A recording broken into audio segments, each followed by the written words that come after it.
السلام علیکم ورحمۃ اللہ وبرکاتہ۔ سورہ البقرہ آیت نمبر 183۔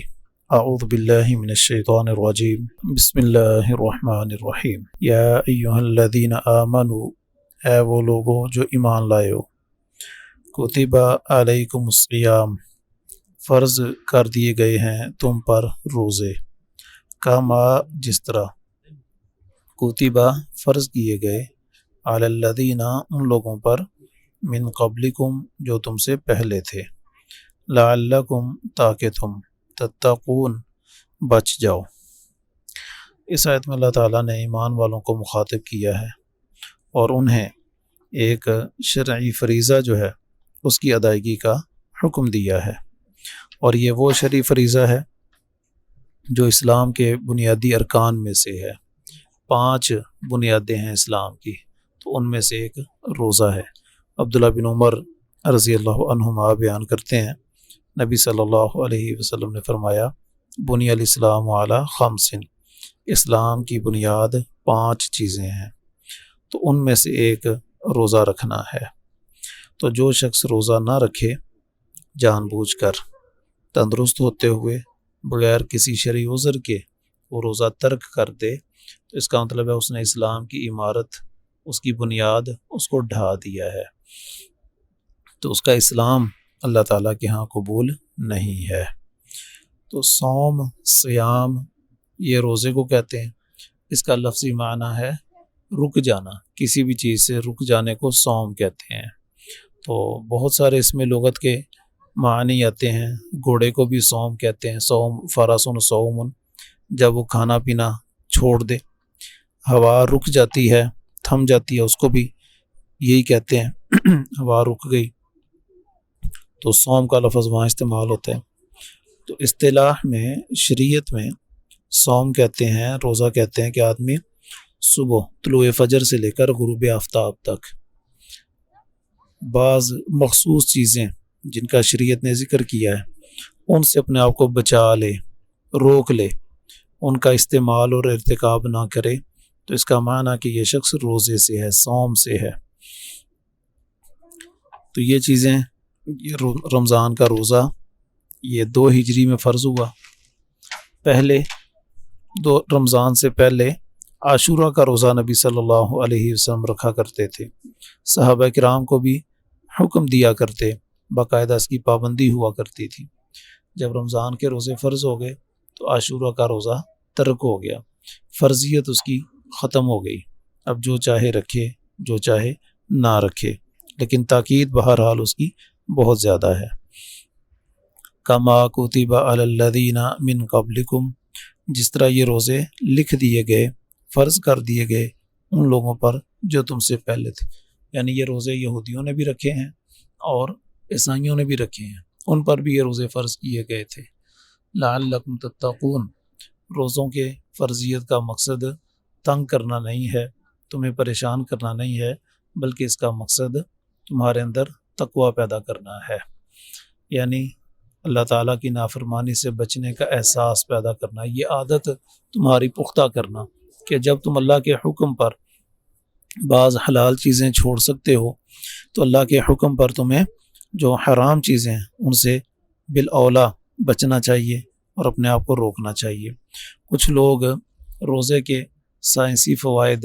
اور طبی فوائد بیان کرنا شروع کر دیتے ہیں، یہ ٹھیک ہے، بیان کرنے چاہیے، لیکن ترغیب دیتے ہوئے یہ کہنا کہ اس خاطر روزہ رکھ لو کہ صحت اچھی ہو جائے گی، یہ بالکل باطل ہے، یہ نیت درست نہیں ہے۔ جو بندہ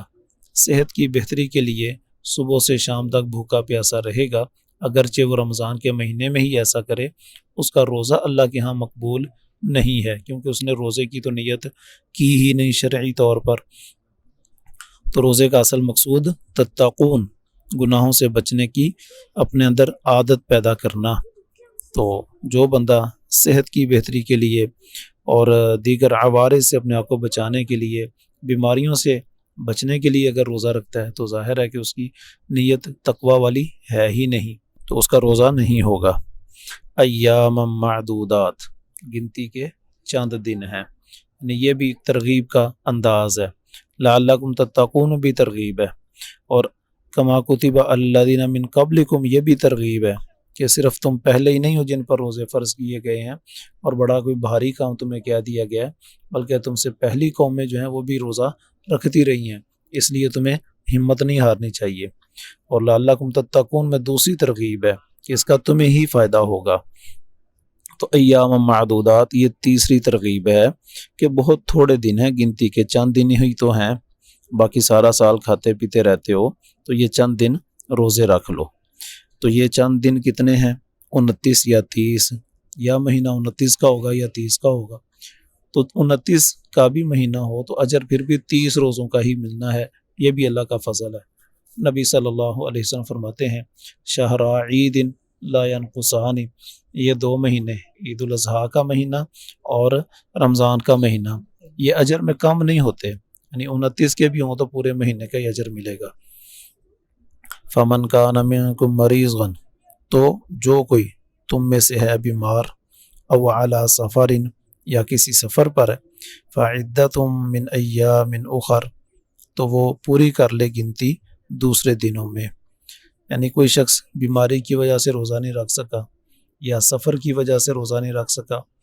تو وہ رمضان میں روزے چھوڑ دے گا یا چھوٹ گئے ہیں تو وہ باقی دنوں میں پورے کر لے۔ تو اللہ تعالیٰ نے اپنے بندوں کے عوارض اور ان کی بیماریاں اور ان کی زندگی کے مختلف احوال انہیں مد نظر رکھتے ہوئے احکامات شرعیہ میں جو مناسب تبدیلی، گنجائش، رخصت، تخفیف ہو سکتی تھی وہ ساری کی ساری کر دی ہے اور بیان کر دی ہے۔ اب اس کے بعد مزید کسی بھی تخفیف کی گنجائش نہیں ہے، اور نہ ہی کوئی بندہ اپنے طور پر اپنی مشقت اور ذاتی مصروفیات یا کسی اور وجہ سے ان شرعی رخصتوں میں کوئی اضافہ نہیں کر سکتا ہے۔ تو دوسرے دنوں میں رکھ لو۔ دوسرے دنوں میں پھر یہ نہیں بتایا گیا کہ دوسرے دنوں میں رمضان کے فوراً بعد رکھنے ہیں یا 2 مہینے بعد رکھنے ہیں، یا اگر رمضان گرمیوں کا تھا اور گرمیوں کے روزے چھوڑے ہیں تو تم نے اگلے روزے بھی گرمیوں میں ہی رکھنے ہیں، ایسا نہیں ہے۔ تمہارا رمضان گرمیوں میں تھا، تم بیماری کی وجہ سے یا سفر کی وجہ سے چھوڑ چکے ہو روزے، تو یہ لازم نہیں ہے کہ ان کی جو قضا ہے وہ بھی گرمیوں میں ہی ہو، نہیں، وہ بھی آپ ٹھنڈے موسم میں جا کے ادا کر سکتے ہیں، قضا روزے رکھ سکتے ہیں۔ لیکن اس میں پہلی بات تو یہ ہے کہ جان بوجھ کر آدمی کوئی ایسا اپنا کام نہ نکال لے روزے سے بچنے کے لیے کہ چلیں روزہ ہوگا تو میں سفر پر نکل جاتا ہوں، مسافر کی رخصت اختیار کرتا ہوں اور بعد میں چھوٹے دنوں کے روزے رکھ لوں گا۔ علیم بذات الصدور جو ذات ہے وہ ہماری نیتوں کو، ہمارے احوال کو خوب جانتی ہے اور دلوں کے بھیدوں کو جانتی ہے۔ تو اللہ تعالیٰ ایسے شخص کے لیے ہم کو بڑی بات تو نہیں کہتے، لیکن بہرحال اس کی یہ نیت ٹھیک نہیں ہے اور اس کا معاملہ خطرے سے خالی نہیں ہے۔ تو بعد کے دنوں میں یہ کوشش کرنی چاہیے کہ جتنا جلدی ہو سکے، کیونکہ زندگی کا کوئی پتہ نہیں ہے، تو جتنا جلد ہو سکے اپنی یہ ادائیگی کر دینی چاہیے، کیونکہ یہ اس شخص کے ذمہ قرض ہو گیا اللہ تعالیٰ کا، تو اللہ تعالیٰ کا قرض جلدی سے جلدی ادا کر دینا چاہیے۔ وَعَلَى الَّذِينَ يُطِيقُونَهُ، اور ان لوگوں پر جو روزے کی طاقت رکھتے ہیں، فدیتن، ان کے ذمہ فدیہ ہے، طعام مسکینہ، ایک مسکین کا کھانا۔ اس آیت کے اس ٹکڑے کے 2 معنی ہیں۔ ایک تو یہ معنی ہے کہ جب رمضان کے روزے ابتدا میں فرض ہوئے تو اس میں رخصت رکھی گئی تھی، اگر کوئی شخص روزہ نہ رکھنا چاہے تو وہ ایک روزے کے بدلے ایک مسکین کو کھانا کھلا دے، اس کو اناج دے دے کچا، یا گھر بلا کر کھانا کھلا دے، جو بھی صورت ممکن اس کے لیے ہو وہ کر لے۔ تو ابتدا میں یہ رخصت تھی،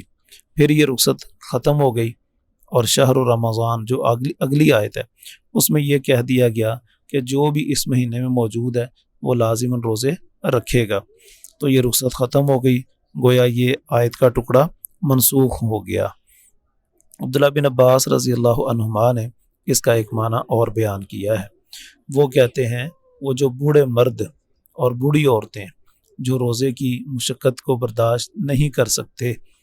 بہت ضعیف ہو چکے ہیں، تو وہ ان کے حق میں یہ آیت منسوخ نہیں ہے، وہ اب بھی روزہ رکھنے سے اگر بہت مشقت محسوس کرتے ہیں، ایسی مشقت جو ناقابل برداشت ہے، کیونکہ ویسے تو روزے کی مشقت ہے ہی ہے، ہر نیکی کے عمل کی کوئی نہ کوئی مشقت تو ہے، لیکن اگر وہ ایسی مشقت ان کو ہوتی ہے کہ جو ان کی برداشت سے باہر ہے تو وہ روزہ نہ رکھیں اور وہ اس کے عوض میں ایک مسکین کو کھانا کھلا دیں۔ یہاں پر ہمارے ہاں ایک یہ تصور چلتا ہے جی کسی کو روزہ رکھوا دیں،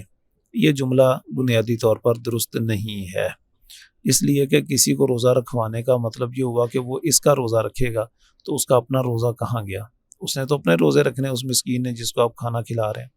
تو وہ جو روزہ رکھے گا اس کا اپنا ہی ہوگا، وہ آپ کا نہیں ہوگا، بیمار آدمی کا نہیں ہوگا، بلکہ اس بیمار نے یا اس انتہائی ضعیف العمر بوڑھے آدمی نے وہ صرف اور صرف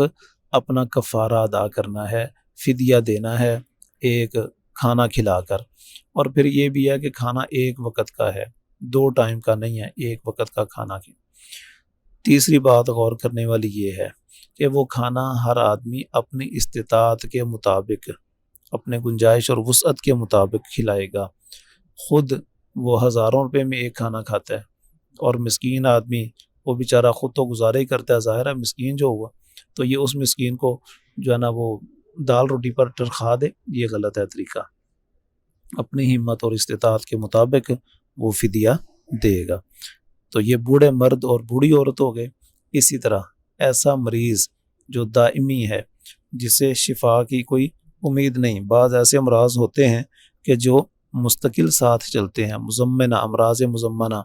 یعنی طویل وقت کے لیے کئی سال ساتھ چلتے رہتے ہیں، زندگی بھر ساتھ رہتے ہیں، ایسے امراض میں مبتلا مریض بھی فدیہ دے سکتا ہے۔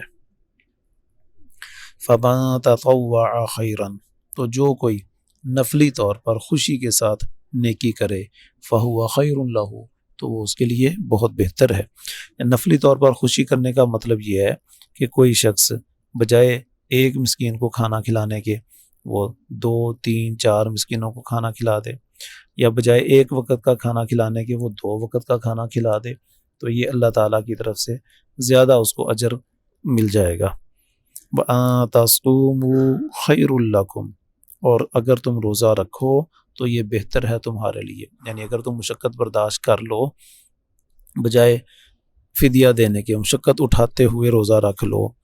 تو یہ تمہارے حق میں بہتر ہے۔ ان کنتم تعلمون، اگر تم واقعی جانتے ہو تو۔ اللہ تعالیٰ سمجھنے کی، عمل کرنے کی توفیق عطا فرمائے۔